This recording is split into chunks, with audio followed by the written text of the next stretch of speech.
Hey guys, welcome to A Little Bit of Monica. I am very excited because today I am going to be giving you some of my top romance and romantasy recs for this upcoming Valentine's Day. I'm gonna be honest, I don't typically do a whole lot with Valentine's Day. My husband and I sometimes we'll go out to dinner, but we don't do a whole lot. However, I do love reading and I have really been finding myself in the romance era lately, so I wanted to provide you with some of my favorite recs that I've read over the past couple of years, and I am going to go back a little bit further because I've been reading a lot of romance lately, but I've been talking about them a lot, so a lot of them might be more fresh in your mind. So I did try to go back a little bit further and find some books that I read either the beginning of 2023 or even before that for some of these. So hopefully you will end up finding one of these is within your taste. I did try to find kind of a variety of books with different tropes, different styles, and hopefully you will find one of these that you're interested in. If at any point you do find that it's a book that you haven't read but you are interested in it, let me know in the comments your thoughts, because I would love to hear if you decide to pick up one of these books after I've talked about it. If you have read one of these books, please again let me know in the comments so that we can talk about it, because I do truly love all of these books. They have all received either 4 or 5 stars from me, and that just means that they hold a very special place in my heart. So with that said, let me get into this list of romance recs. We're going to start off with one of the more recent releases that is on this list, and it's one that I read very recently and have talked about a bit, so you may be familiar with this one already, but you won't be surprised at all when I tell you that you should be reading Butcher and Blackbird by Bryn Weaver. I read this in January and absolutely fell in love with it. I was kind of obsessed. The audiobook, spectacular. This book in general is very dark. It is a dark romance, but it is a romantic comedy, and it is absolutely hilarious and very dark. So it's very true on both of those counts, but I absolutely loved it so much. We are following 2 serial killers who kill serial killers. Kind of the best scenario, right? Well, they end up meeting each other and they're like each other's biggest fan, and then they have this competition where every year they meet up to hunt down a serial killer to see who can get there first. And over the course of time, they get to know each other a little bit better and develop a relationship that is just so precious in the like dirtiest and darkest way. I mean, I can't believe that I liked this, but I did. I loved it so much, and I've made it kind of my personality as much as you can when a book is about serial killers falling in love. But I seriously cannot stop talking about how much I loved this book. It is already in my top contenders for my top 10 of 2024.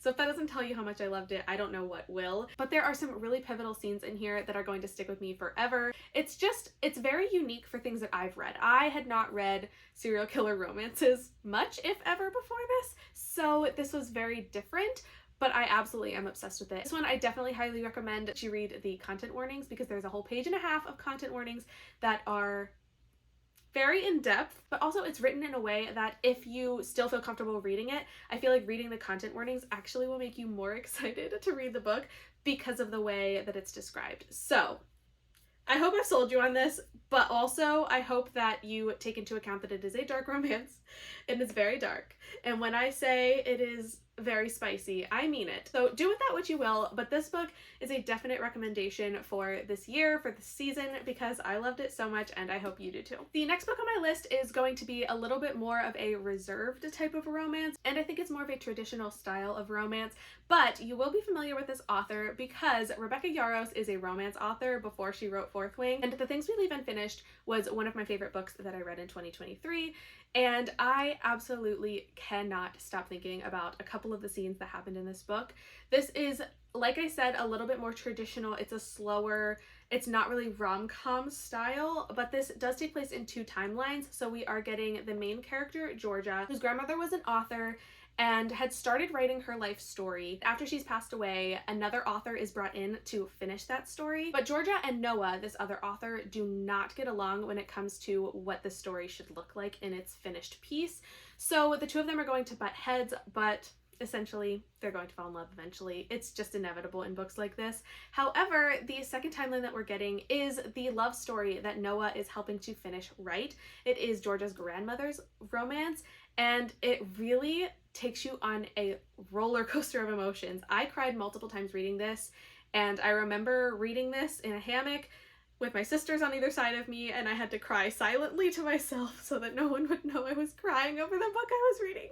But it was so good. It was sad, but it was cute, but it also made me happy because of the way things are turning out. It's just took me through every single emotion possible, and for that reason I definitely recommend giving this a try. But it is also a military romance because one of the elements of the flashback story of learning George's grandmother's romance and love story is taking place during the war. So you do get a glimpse into the military life. I have read one other of Rebecca Yarros's military romances, and this one is definitely a lot more laid back on the military element. So if that is something that you could get into, I definitely recommend you try this because, again, it's emotional from start to finish, but I definitely loved it so much. The next book I want to talk about is kind of in a similar vein to The Things We Leave Unfinished. While I was reading this book, I actually did kind of have callbacks to reading the Rebecca Yarros, and the one I want to talk about is Mrs. Nash's Ashes by Sarah Adler. My copy is in the mail currently. I haven't received it yet, but I am going to an event with Sarah Adler in a couple weeks, so I did want to get a copy of this book for myself. I borrowed it from the library the first time. Mrs. Nash's Ashes is a really, really precious rom-com, but it also has a more somber tone to it because the story follows Millicent, who lives next door to Mrs. Nash, but Mrs. Nash passes away, and they have gotten to know each other really well. She was kind of like a surrogate grandmother for Millie, and so Millie decides to take her ashes on a road trip to Key West because she is on this journey of understanding and appreciating the love story that Mrs. Nash had and had written about in a few letters, I believe. And so Millie is going on this adventure, but she ends up having some really bad luck at the beginning, and she ends up getting a ride with a grumpy guy named Hollis, who they are butting heads at the beginning, but throughout the road trip, he is really listening to her story, and he is starting to understand why Millie is going on this road trip, and they start to develop this bond.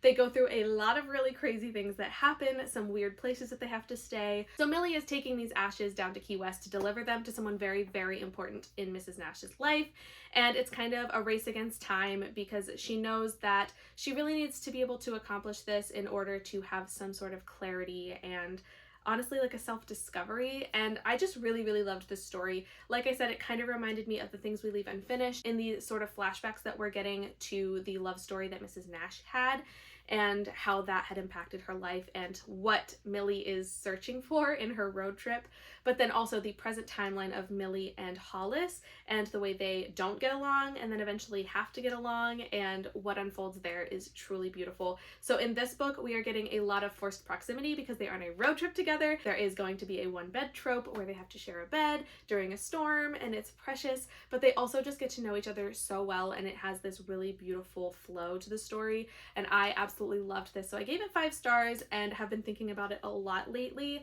and I just truly love this book, and I hope that you decide to give it a shot because it is more of a slow burn of a romance because you kind of see that they are trying to get along, but it is really not working at first. But eventually when things hit, they hit hard, and it is truly beautiful. So I absolutely loved Mrs. Nash's Ashes. And now this brings me to the next couple of books, which are going to be in a similar style of rom-com feature. The next one I want to talk about is Rock Bottom Girl by Lucy Score. A while back, I did a Lucy Score taste test where I read a number of her books, and this one came out on top as my favorite book that I've read from her so far. And let me tell you why. First of all, fake dating is one of my all-time favorite tropes, and this book has it. And this book does it well. I feel like fake dating can be done well, and it can be done really stressfully. And this one is definitely one of my favorite ways that it's been portrayed. So we are following Marley, who goes back to her hometown and is living with her parents. But when she was in high school, things were really rough, and she ended up having some really bad experiences and memories. And she ends up going back to coach the girls' soccer team at the high school despite not having like any real coaching experience. So she's a newbie, she's gonna mess up, but she's really in the spirit of working through everything. And then she meets Jake, who is the cross-country coach, I believe, and also he's a teacher at the school. And Jake and Marley were what could have been in high school. She had a crush on him, and she really thought that he had a crush on her. And so she has these residual feelings of trying to figure out, like, wow, he's really attractive. Do I feel the same way about him now as I did when I was in school? And I think there was a little bit of a messy relationship, a messy interaction when they were in high school that's kind of been feeding the back of her mind for a long time. So he ends up being the one that's going to help her in this situation because They both need something out of a fake relationship. Jake will teach Marley how to be a good coach. He has been the cross-country coach and he is successful and the kids love him, and she doesn't really know what she's doing. She's floundering a little, but she's trying super hard. And so Jake is going to teach Marley how to be a good coach, and Marley in turn is going to teach him how to be in a good relationship because he has terrible luck with girls. So obviously she's literally going to be teaching him how to be in a relationship. Meanwhile, she is wishing that she was the one that was in the relationship. But at the same time, she also has every intention of leaving town after her temporary run as the coach and I think gym teacher for the school. And she really has the intention that she is going to be leaving after a few months, so she thinks this is temporary, but is warring with all those feelings that she has from him over time. And it's absolutely so precious. I think one of the reasons why I love this so much is because it takes place in a very similar setting to the way I grew up, in a town about the same size with the same kind of feel. And so I just feel like a lot of things hit home for me here. But aside from that, I really truly loved both of our main characters, and that doesn't happen a lot. I find that there's always one character that just irks me and I just want them to be gone. I don't care about them in a relationship. Typically, if there are two perspectives, I don't care about their perspective at all. I just don't care. But in this book, I truly loved both Jake and Marley equally. I think they were both trying very hard to make logical decisions, which doesn't happen often in romance either. They're usually making the worst decisions for the worst reasons. But in here, I truly feel like they were trying to make the best out of their situations. Sure, they didn't always pick correctly, but I think they were trying really hard and that really showed. And so I really, really loved this romance. I loved the story. I loved the setting. Just so much about this book worked really well for me. I did give it 4 stars. It didn't have that sort of obsession that I typically am looking for in books that are like this and I know is possible, which is why I didn't get the full 5, but I remember truly, truly loving this book and really just having an honestly good time. Plus, there were some really fun scenes in here that still make me laugh. There is a scene where they play basketball while riding on the backs of donkeys, and honestly, the mental image is still fresh and I still love it just as much as when I was reading it the first time. So this book is just a lot of fun, and in the scheme of all of the very many Lucy Score books that are out there, this is the favorite one that I have read so far. So I really, really think that if you love fake dating and you love small town setting, this is definitely the book for you. It is so fun. It's so cute. And this cover is really pretty. I just really love the colors. This is a reprint, like a recover printing. So it is definitely so pretty, and I hope that you decide to give this one a try. And the last romance that I want to give you, because I do want to give you a couple of romantasies here at the end, but the last typical romance that I want to share with you is Well Met by Jen DeLuca. This is the special edition that I got from Afterlight from Illumicrate, and I am absolutely obsessed because I have the full set. It's actually like right behind me over here. I loved this book and I had to buy the matching set for the 4-book series that this is, where I believe every book is about a different couple. However, I've only read the first one, so I can only swear by this, but it is so good. I read this book in one day. I devoured it. It is the first book I actually read in our new house when we bought this house last year. I have pictures of me reading this on our deck, and it was the first book that I read out there. So that just also has a really special place in my heart. But this book is set in a Renaissance fair. If you know anything about me, if you've been here for a while, you might know that I love Renaissance fairs. I used to work at a Renaissance fair and they just bring me so much joy, and I love thinking about them. I love talking about them. I love going to them. And this book is a rom-com set in the Renaissance fair. It is everything that I could ask for, and it was spectacular. I gave this a full 5 stars because I was obsessed with it and I made it my personality for a while, and maybe still do sometimes. But anyway, we are going to follow Emily, our main character, who moves in with, I think it's her sister and her niece. And her niece wants to volunteer at the Renaissance Fair, but she needs a parent chaperone. And because Emily's sister, the niece's mother, is unable to do it, Emily decides to step in. She's going to be the good aunt, and she's going to volunteer as the adult chaperone for the Renaissance Fair. But that means that she needs to get dressed up. She needs to be taking a role in this fair, and she does not get along well with one of the other adults that's in charge, who turns out that he is actually, was he an owner or some sort of actual management of the fair itself, who has a very deep past with the fair, and it just means a lot to him. But they don't get along. But as they start to work together at the fair, they both become very, very flirty with each other, and it goes, I don't want to say enemies to lovers, although I would say that's probably the most applicable trope to it. because they really do butt heads a lot at the beginning, but over time they just start getting really flirty. And partially it is the role that they play. If you've ever been to a Renaissance fair, people are just over the top a lot. And she is in a like really revealing wench's costume, and so she's trying to figure out, like, is he acting this way because he's playing a sexy pirate and I'm in a wench costume, or like, is this real?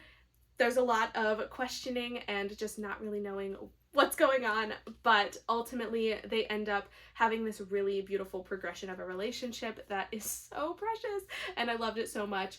Honestly, I couldn't tell you a whole lot of the actual like plot or like events and things that happen in the book, but the environment and the setting is so beautiful. It is so perfect for Renaissance fair lovers or anyone who just loves dressing up and going to different things, because that is essentially what they're doing. They're getting dressed up, they're going to have fun, help everybody in their community have fun, but they are also falling in love in the meantime.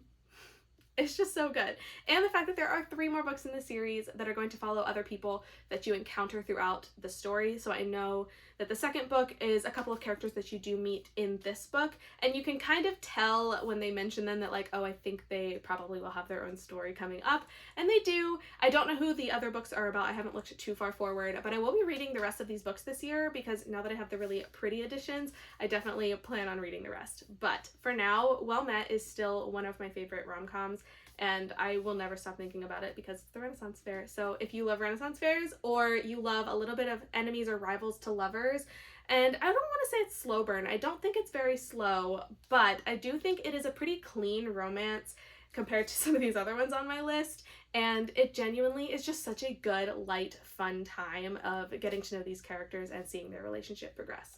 And now, as promised, I do want to talk about 2 romantasy books that I absolutely loved that don't really fit in with the Valentine's Day season at all, but they are still 2 stories where the romance is something that I truly, truly loved and appreciated about the story. The first one is going to be One Dark Window by Rachel Gillig. I just read this one in January and I truly loved it so much. I gave it 5 stars.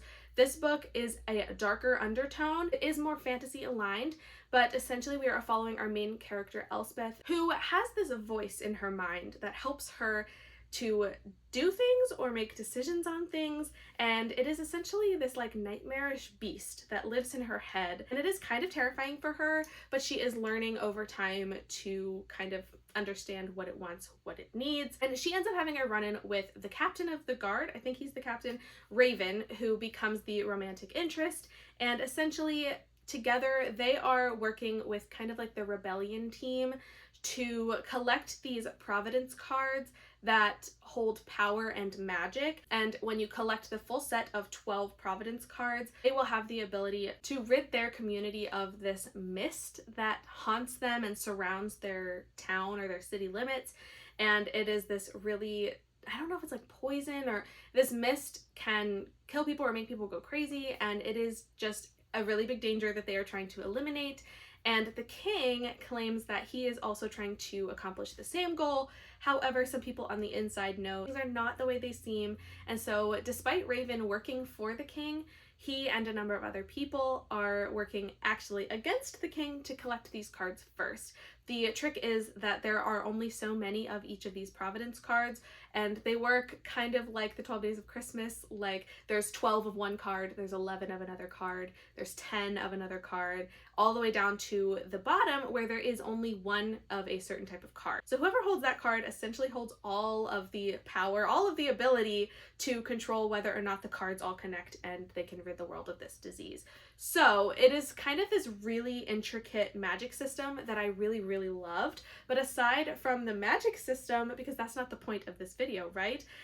There's a romance, and the romance is a little bit of a slow burn, a little bit of an, again, I don't want to say enemies to lovers, but it's more of just a disagreement to lovers, in that they start to realize that they have feelings for each other, even though they do not meet on the best of terms, and they don't trust each other right at the beginning, but very quickly they learn that they have a lot of the same goals, and so they end up working together, and through working together they get a lot closer, and it's just this really precious relationship that I absolutely love. So I just really loved this book. I know that there is a second one. I haven't had a chance to read it yet, but it is on my list to be getting to at some point this year, because this first one was so good. It kept me engaged the entire way through. and the relationship was really a standout element for me. I know that fantasy romance can sometimes be more heavy on the fantasy, more heavy on the romance. I do feel like this book bridged them really, really perfectly while still having the romance be something that can stand out on its own, and that's just something really special that I appreciated about this story. And so I really hope that you decide to give this a shot if fantasy romance, romantasy is more of your vibe. And now finally I come to the last book that I want to talk about. It shouldn't be a surprise that one of these books made it onto this list, but I want to talk about Navigating the Stars by Maria V. Snyder. I feel like I've talked about a couple of her different books over the last couple of weeks because I was reading Poison Study and I'm working on annotating that series, and I haven't really talked about Navigating the Stars much, but now is its time. So this is a YA science fiction fantasy romance. And I say all of that because there is a spectacular romance that takes place in this book, and also books 2 and 3 in this trilogy. But it also takes place in space, so there's a lot of sci-fi feel, but there is also a lot of like magical, fantastical elements to it as well that makes this book just a little bit of everything that I love so much. We're gonna follow 17-year-old Lyra, who is traveling from planet to planet in the Milky Way. Her parents are archaeologists. I think they were archaeologists. Anyway, they are traveling to these different planets and uncovering these pits that are full of terracotta warriors, trying to figure out why they're there, who put them there, who built them, everything about these terracotta warriors that the people don't yet understand. So they're going to be traveling, and Lyra is really not too happy that she still has to trail along with her parents. She's leaving people behind that make her really upset. But while they are on their way to this new planet, they are going to discover that the planet they previously left has actually gone radio silent. No one's heard from them, no one knows what's going on, and because of space travel and like time dilation, it's actually like 50 years go by in the span of time that they're taking to travel from one place to another. For them, it's what, like a year or 6 months or something, but the time back on the other planet, it was like 50 years, and in those 50 years, the planet goes silent and no one knows why. But Lyra is somewhat of a tech genius, where in this world there is this thing called the QNet. It's basically like the internet, but more of like a tangible way of going in and putting yourself, like if you could fly through the internet, that's kind of what Lyra does with the QNet. She just knows her way around really, really well. She gets on security's nerves because she does a lot of things she's really not supposed to, gets into places that she shouldn't. She just knows how to worm into everything on this QNet, and she's going to make some discoveries that are going to help them figure out the truth behind what's on the planet and also on the planet that they left behind and what all that's going to mean. But now let me get to the romance that's going to happen, because again, this is a romance rec video. In this book, you'll be introduced to Niall, who is the son of the captain of the security. And Niall is in training to be a security member as well, but much like Lyra, they are both kind of just too young to be able to go off without their parents' permission just yet. So they're stuck on this ship together, and they butt heads at the beginning. They do not get along. They get on each other's nerves, but then they quickly learn that they kind of only have each other on the ship. They are, I think, the only two of their age range, and so they are just really drawn to each other, and eventually they will form a friendship that develops into even more, and it's just so cute. They have nicknames for each other and it's adorable, and I just love it so much. And then they have to fight for each other, fight with each other, and defend this planet from things that they don't understand, but they are going to give it their all. And just, oh my goodness, the protectiveness they have for each other is so cute. They are truly looking out for each other, and it's a little bit slower to develop because they don't know each other at the beginning, and they are more reluctant to even become friends because the nature of this type of environment is that you could at any time be selected to move on to another planet and leave everyone behind. So they are more reluctant to make friends because of that. But once they do become friends, and then much more, it is just such a beautiful story that I truly, truly love, and I hope that other people will give this a shot. I love Maria V. Snyder's writing. I think her style is amazing. I love this book. The setting is so fun, and the fact that it's a little bit of a sci-fi fantasy is something I don't really read a whole lot of, but I absolutely love the way it's done here. There's a lot of really fascinating concepts that are talked about. The ending of this book is absolutely insane. Like, when I tell you, you could not expect what is going to happen, I completely mean it.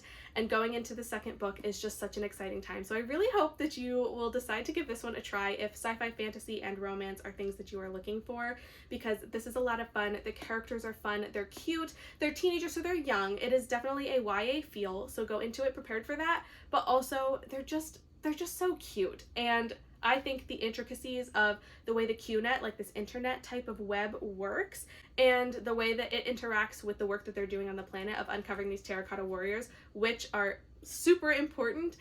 It's just so cool, and I love the way this is written. So as a person who just loves Maria V. Snyder and all of her writing, I really hope that you decide to give this one a shot as well. But that brings me to the end of my romance and romantasy recommendations for you today. I hope that one of these stuck out to you, because truly all of these books on this list are ones that I hold very near and dear to me.